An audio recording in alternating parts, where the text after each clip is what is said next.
کے قانون کے مطابق ہوگا۔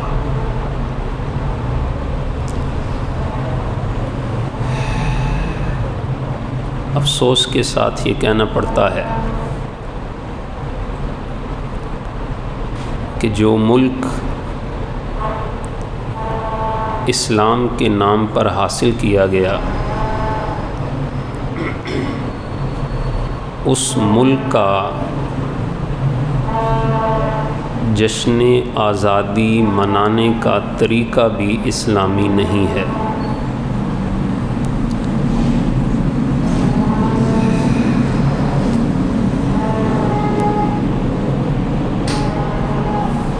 ملک کے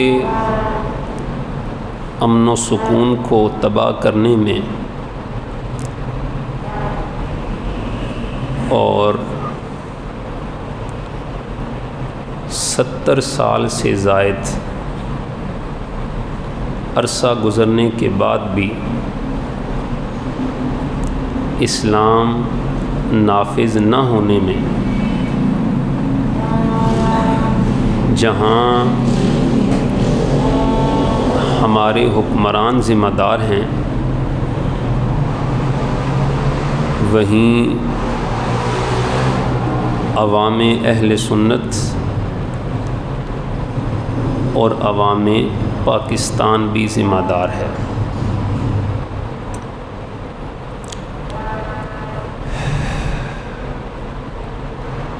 ایک بات یاد رکھ لیں، جن لوگوں نے حکومت کی ہے یا جو ہمارے ملک میں حکومت کر رہے ہیں، یا وہ لوگ جو اسمبلیوں میں بیٹھے ہیں، یہ ملک ان لوگوں کا نہیں ہے، اس لیے کہ ان لوگوں کے پاس جب تک حکومت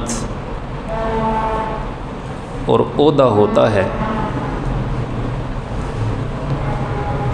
اس وقت تک وہ پاکستان میں رہتے ہیں، اور جب ان کی حکومت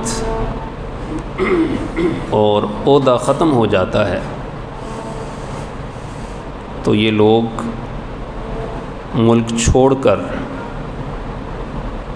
جہاں ان کے کاروبار ہوتے ہیں، ان کے بچے ہوتے ہیں، ان کے محلات ہوتے ہیں، وہ واپس وہاں چلے جاتے ہیں، اور پھر 5 سال کے بعد الیکشنوں کے دنوں میں پھر واپس آ جاتے ہیں۔ تو ان کا مقصد صرف حکومت اور عہدہ ہے،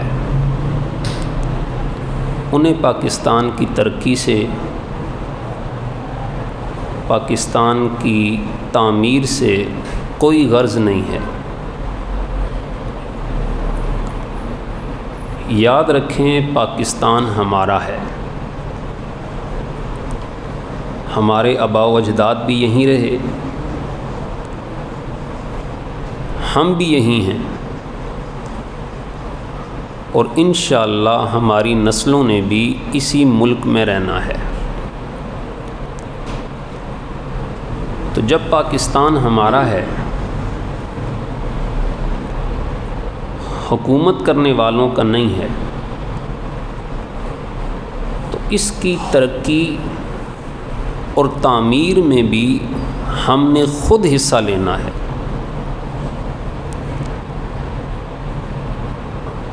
حکومت کے انتظار میں نہیں رہنا۔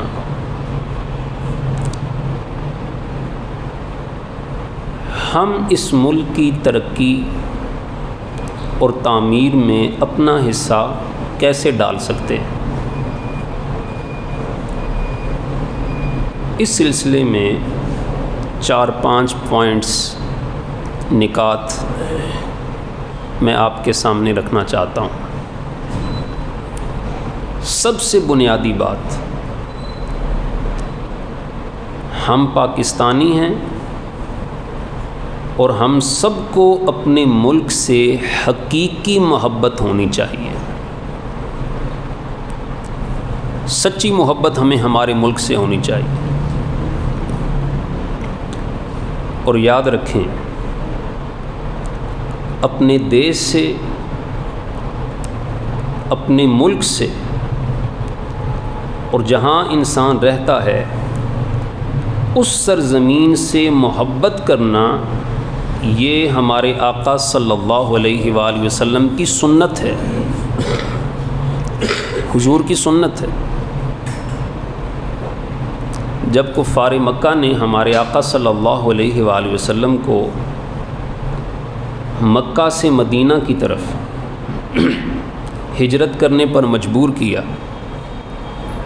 آپ جانتے ہیں ہمارے آقا کی پیدائش مکہ کی تھی، حضور جوان بھی مکے میں ہوئے، تجارت کا آغاز بھی مکہ سے کیا. تو حضور علیہ الصلوۃ والسلام کا دیس تھا مکہ، لیکن کفار نے ہجرت پر مجبور کیا. اللہ نے ہجرت کا حکم دیا تو مکہ سے ہجرت کرتے وقت میرے آقا صلی اللہ علیہ وآلہ وسلم نے مڑ کر مکہ کی طرف دیکھا اور دیکھتے ہوئے کیا فرمایا؟ فرمایا اے مکہ، تو بڑی پاکیزہ سرزمین ہے، بڑی طیب اور طاہر ہے.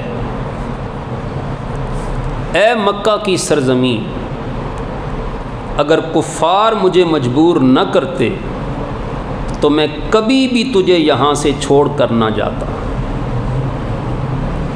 کبھی چھوڑ کر نہ جاتا. تو اس سے یہ پتہ چلا کہ جہاں انسان رہتا ہے، جہاں انسان کی پیدائش ہوتی ہے، اس جگہ سے محبت کرنا سنت مصطفیٰ ہے. اور جب حضور علیہ الصلوۃ والسلام مکہ سے مدینہ چلے گئے تو مدینہ پہنچ کر ہمارے آقا صلی اللہ علیہ وسلم نے دعا کیا مانگی؟ چونکہ حضور علیہ الصلوۃ والسلام کو فطرتاً مکہ سے محبت تھی اور حضور علیہ الصلوۃ والسلام کی نئی نئی رہائش تھی مدینہ میں. تو اس موقع پر ہمارے آقا صلی اللہ علیہ وسلم نے دعا مانگی کہ اے اللہ، تو نے ہمیں مکہ کی محبت عطا فرمائی تھی، اب ہماری رہائش مدینہ میں ہے. اے اللہ، تو نے جتنی محبت ہمارے دلوں میں مکہ کی رکھی تھی، اس محبت سے دگنی محبت ہمارے سینوں میں مدینے کی عطا فرما دے.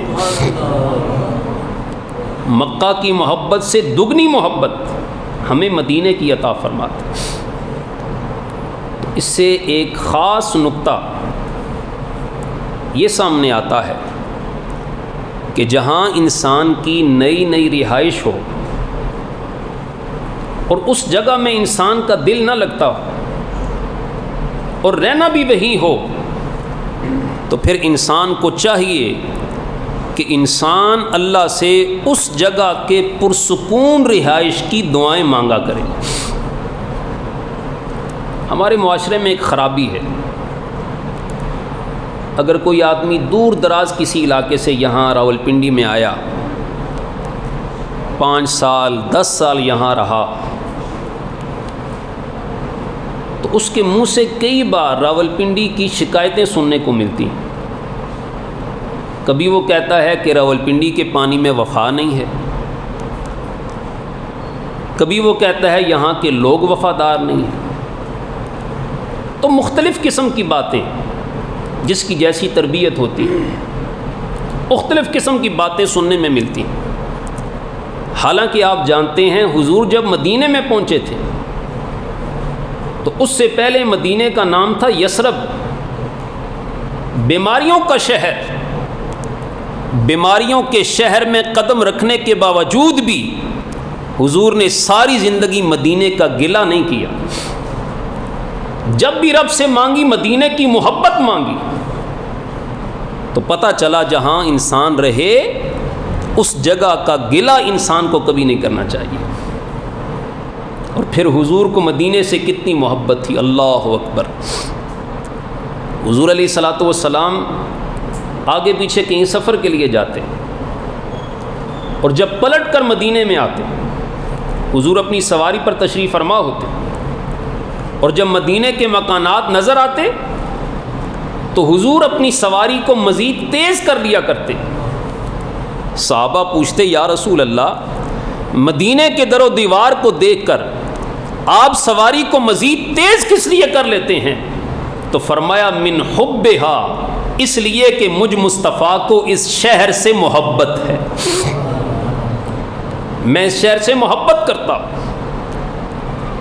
تو پہلی بات یہ ہے ہر انسان کے لیے، ہر پاکستانی کے لیے، کہ ہم سب کو اس سرزمین سے محبت ہونی چاہیے، پیار ہونا چاہیے۔ ملک کی ترقی میں جو اہم کردار بنیادی طور پر ہم نے ادا کرنا ہے، ہر شخص نے ادا کرنا ہے، وہ یہ ہے کہ انسان کو جس جگہ سے محبت ہوتی ہے اس جگہ میں انسان گندگی ڈالتا ہے یا اس جگہ اس کو گندگی سے صاف کرتا ہے؟ صاف کرتا ہے۔ افسوس کی بات یہ ہے کہ ہمارے لوگ 80 لاکھ روپے کا مکان بنا لیتے، 1 کروڑ روپے کی کوٹھی بنا لیتے، مگر 10,000 روپے کی گلی نہیں بناتے۔ 1 کروڑ روپے کی کوٹھی بنا کے انتظار کرتے ہیں کوئی کونسلر آئے، کوئی MNA آئے، کوئی MPA آئے گا، وہ آ کر گلی بنائے گا۔ ایمان سے بتائیے، جس شخص کے پاس 1 کروڑ روپیہ کوٹھی بنانے کے لیے ہے، اس کے پاس 10,000 روپیہ گلی بنانے کے لیے نہیں ہے۔ یہاں سے خرابی کا آغاز ہوتا ہے۔ اگر کوٹھی میری ہے، بنگلہ میرا ہے، مکان میرا ہے، تو گلی بھی تو میری ہے۔ اگر اسے میں نے پکا کروا لیا تو کون سا جرم ہو گیا؟ تو جب ہم اپنی ذاتی چیز کی تعمیر کے لیے کسی دوسرے کا انتظار کرتے ہیں، اور پھر افسوس یہ ہوتا ہے کہ وہ جو گلی پکی ہوتی ہے، پیسہ کس کا لگتا ہے؟ عوام کا لگتا ہے، لیکن گلی کے کونے میں جو بینر لگتا ہے وہ پھر MNA یا MPA کا لگتا ہے۔ آپ کیوں کسی کے بینر لگنے دیتے ہیں؟ آپ کو اللہ تعالیٰ نے توفیق عطا فرمائی، خود اپنے مکان کو پکا کیجیے، اپنی گلی کی صفائی کا خود خیال رکھیے۔ اور پھر کئی بار الیکشنوں کے دنوں میں، اس سے پہلے، اس کے بعد، فیس بک پر میں نے بھی دیکھا، آپ نے بھی دیکھا ہوگا، کچھ لوگ مختلف جگہ جو گندگی کے ڈھیر ہوتے ہیں اس جگہ کی تصویریں بناتے ہیں، تصویریں بنا کر فیس بک پہ لگاتے ہیں، اور اوپر یہ لکھتے ہیں فلاں MNA، فلاں MPA، فلاں علاقے کی گندگی کا حال دیکھ لیجئے۔ ایسی تصویریں لگانے والوں سے میں بھی سوال کرتا ہوں کہ یہ گندگی ڈالی کس نے؟ ہم نے خود ہی تو گندگی ڈالی، ہم نے خود اپنی گلی کے کونے کو گندگی کا ڈھیر بنایا، اور اب گلہ MNA یا MPA پہ کر رہے ہیں۔ انسان کو تھوڑی دیر کے لیے اپنے گریبان میں بھی جھانک کر دیکھنا چاہیے۔ تو کتنی زیادتی کی بات ہے، کتنے ظلم کی بات ہے کہ ہم اپنے گھر کا کوڑا کرکٹ اٹھا کر دوسرے کے گھر کے دروازے کے سامنے پھینک دیتے ہیں۔ اور یاد رکھیے، جب کوڑے کرکٹ پر بارش ہوتی ہے تو اس سے بڑی زبردست قسم کی ایک سمیل نکلتی ہے، ایک بدبو نکلتی، اور اس بدبو کے اندر بہت ساری بیماریاں ہوتی ہیں۔ یہ جو دمے کی بیماری ہوتی ہے، دمے کی بیماری، سانس کی، اس کی ایک بنیادی وجہ کوڑے کرکٹ کے ڈھیر ہوتے ہیں۔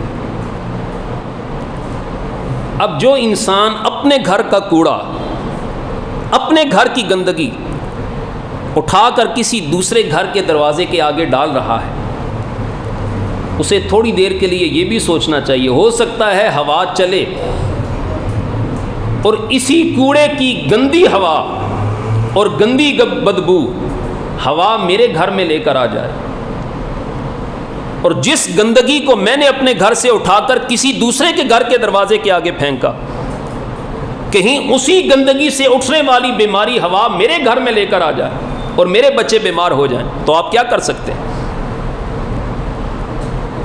تو ایک جگہ جو مقرر ہے گندگی کی، اگر وہاں سارے لوگ جا کر گندگی ڈالیں تو پورا محلہ گندگی سے پاک ہو سکتا ہے، لیکن ہم 2-4 قدم اٹھانے میں شرمندگی محسوس کرتے ہیں، بس گلی کے کونے میں گئے اور آرام سے وہاں رکھ کر پھر واپس چلے گئے۔ یہاں پیچھے گلی میں گندگی کا ڈھیر ہے، اور میں کئی بار جمعے کے موقع پر لوگوں کو منع کر چکا ہوں، کوئی منع نہیں ہوا۔ ابھی 2-4 دن سے ہم نے وہاں پر کیمرہ لگایا، اور یقین جانیں اس کیمرے میں میں نے دیکھا محلے کے بڑے بڑے معزز لوگ وہاں آ کر گندگی پھینکتے ہیں، اور اتنے معزز لوگ کہ انہیں منع کرتے ہوئے مجھے شرم آتی۔ اس سے پہلے تو چلے چھپے ہوئے تھے، اب تو کیمرے کے اندر میں دیکھ رہا ہوتا ہوں، بڑے بڑے معزز لوگ۔ اب تک میں نے کسی کو نہیں کہا، لیکن اب مجبور ہونے کے بعد مجھے کہنا پڑے گا۔ اگر ہم خود اپنے محلے میں گندگی جا کر ڈالنا شروع کر دیں تو کسی دوسرے سے پھر ہم کیا گلہ کریں گے؟ کسی دوسرے سے کیا امید کریں گے کہ وہ ہمارے محلے کو آ کر صاف کرے گا؟ اور یاد رکھیے، اگر آج ہم خود اپنے محلے میں گندگی ڈالنا شروع کریں گے تو کل دوسرے علاقے والوں کو بھی موقع ملے گا، اور اگر انہوں نے آ کر یہاں پر گندگی ڈالنا شروع کر دی تو منع کرنے کا حق ہم بھی نہیں رکھتے پھر۔ اس لیے اپنے محلے کی صفائی کا خود خیال رکھیے۔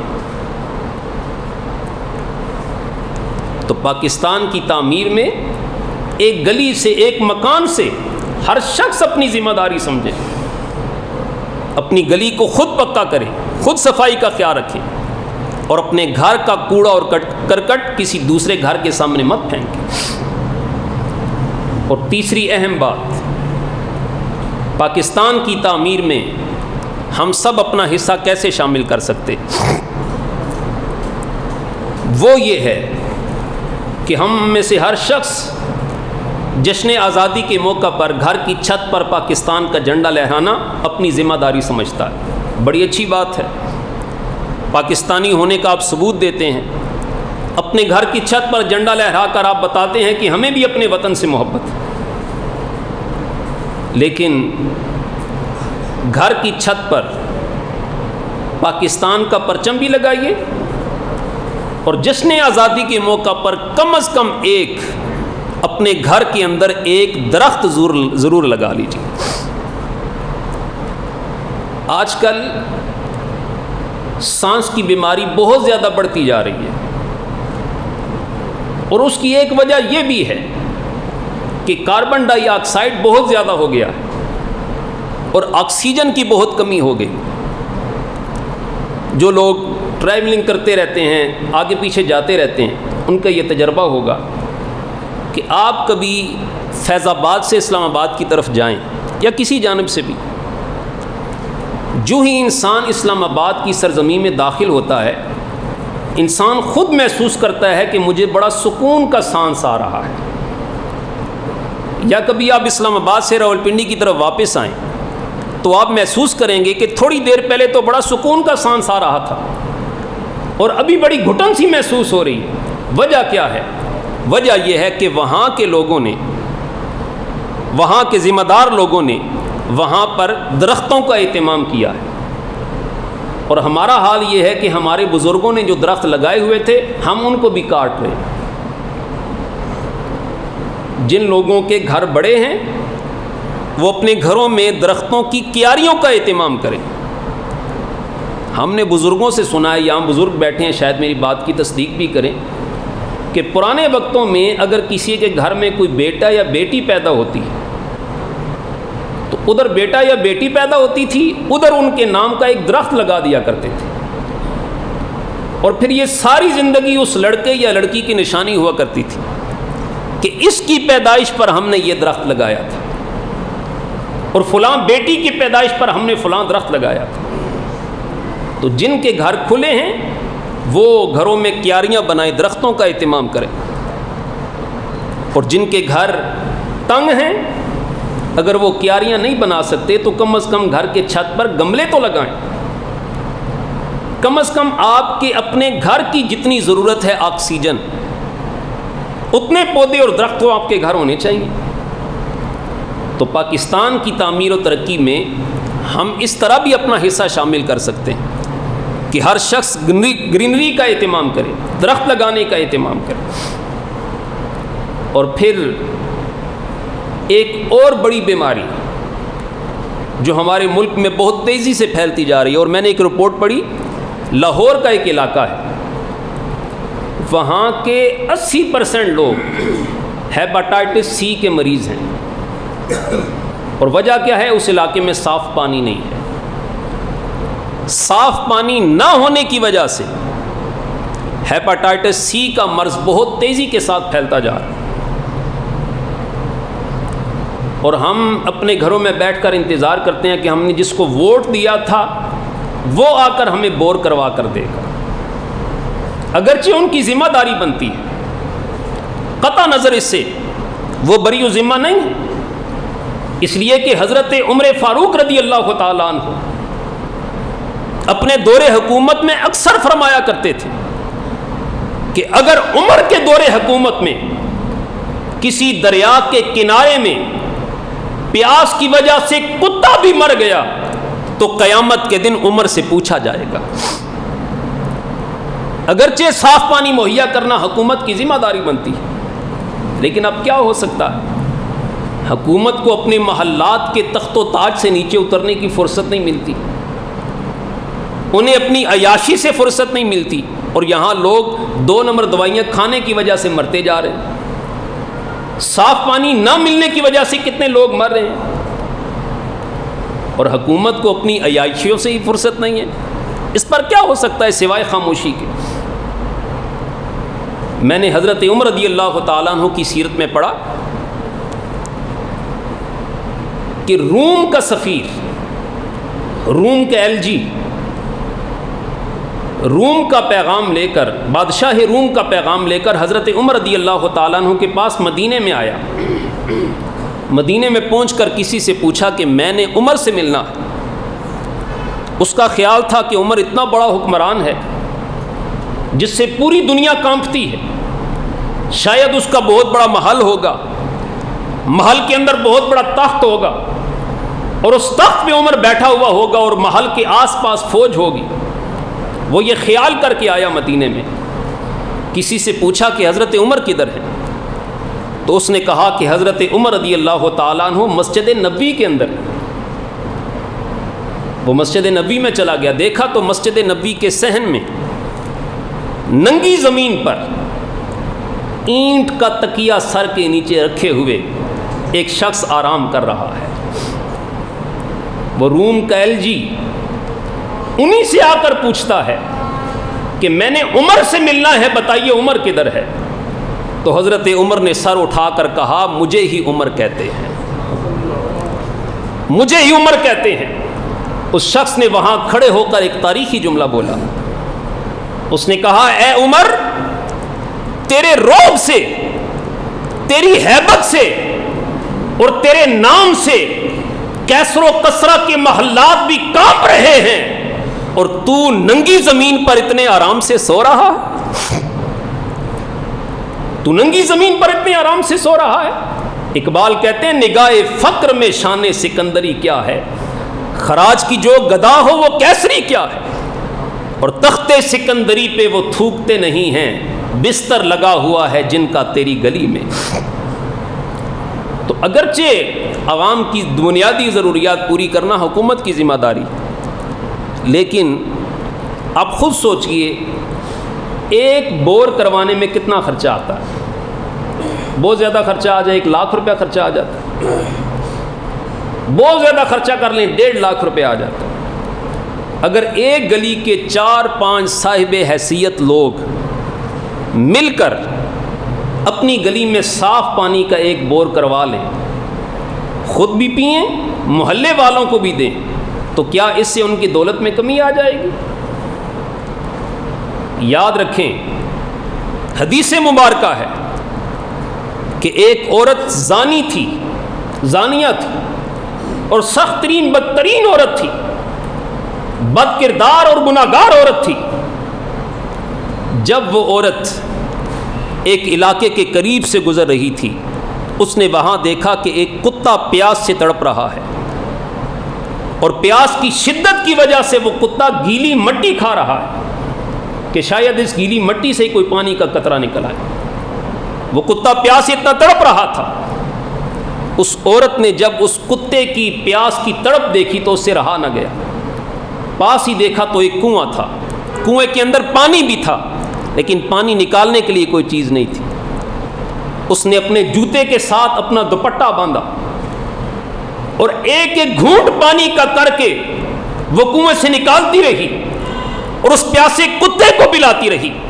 میرے آقا صلی اللہ علیہ وسلم نے فرمایا کہ اگرچہ وہ عورت زانیہ تھی، اگرچہ وہ عورت پرلے درجے کی گناہگار تھی، لیکن رب نے اس عورت کے گناہوں کو نہیں دیکھا، ایک کتے کی تڑپ پر پانی پلانے کی ادا کو دیکھا۔ رب نے صرف اس کی اس ادا کی وجہ سے اس عورت کی بخشش فرما دی تھی، اس ادا کی وجہ سے اس کی بخشش فرما دی تھی۔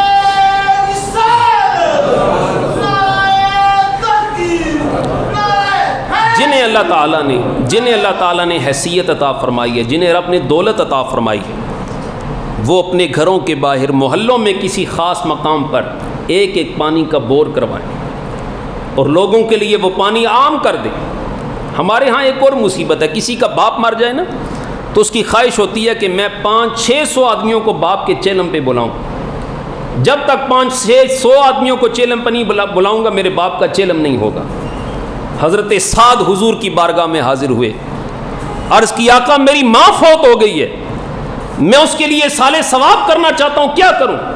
تو آقا نے فرمایا مدینے میں صاف پانی کی کمی ہے، ایک کنواں بنوا دو، جب تک اس کنویں سے لوگ پانی پیتے رہیں گے رب تیری ماں کو اس کا ثواب قبر میں عطا فرماتا رہے گا۔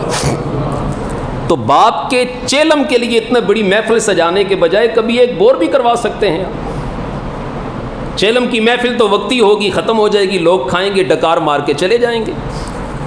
تو اگر آپ نے ایک پانی کا کنواں اپنے باپ کے سال ثواب کے لیے، ماں کے سال ثواب کے لیے بنوا دیا، تو جتنے عرصہ لوگ اس کا پانی پیتے رہیں گے رب آپ کی ماں یا باپ کو ثواب قبر میں عطا فرماتا رہے گا۔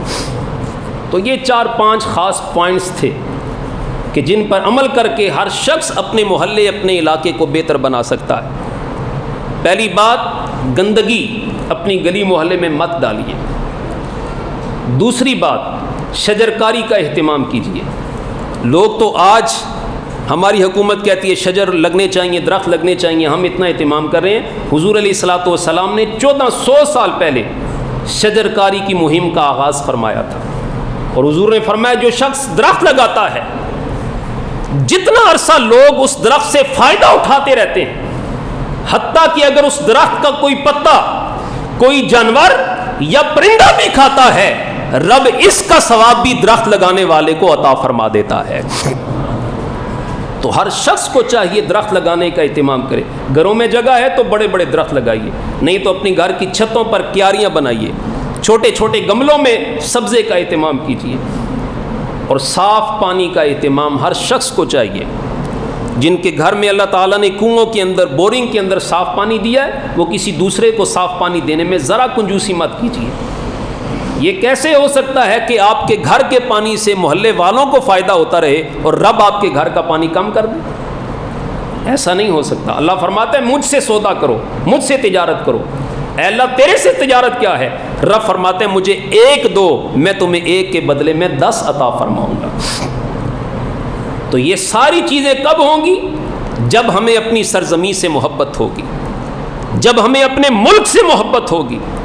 اور یہ بھی یاد رکھیے، ہم صرف اپنی اس سرزمین سے محبت اس لیے نہیں کرتے یہ ہمارا وطن ہے، ہم اپنے ملک پاکستان سے صرف اس لیے محبت نہیں کرتے کہ ہماری یہ رہائش ہے یا ہمیں اس ملک کی وجہ سے آزادی نصیب ہوئی، نہیں، ہم اس ملک پاکستان سے صرف اس لیے محبت نہیں کرتے کہ یہ ہمارا وطن ہے، اللہ کی عزت کی قسم ہم اس ملک سے اور اس سرزمین سے اس لیے بھی محبت کرتے ہیں، یہ وہ سرزمین ہے جس سے محبت مدینے کے تاجدار نے فرمائی ہے، جس سے محبت مدینے کے تاجدار نے فرمائی، جزاک اللہ۔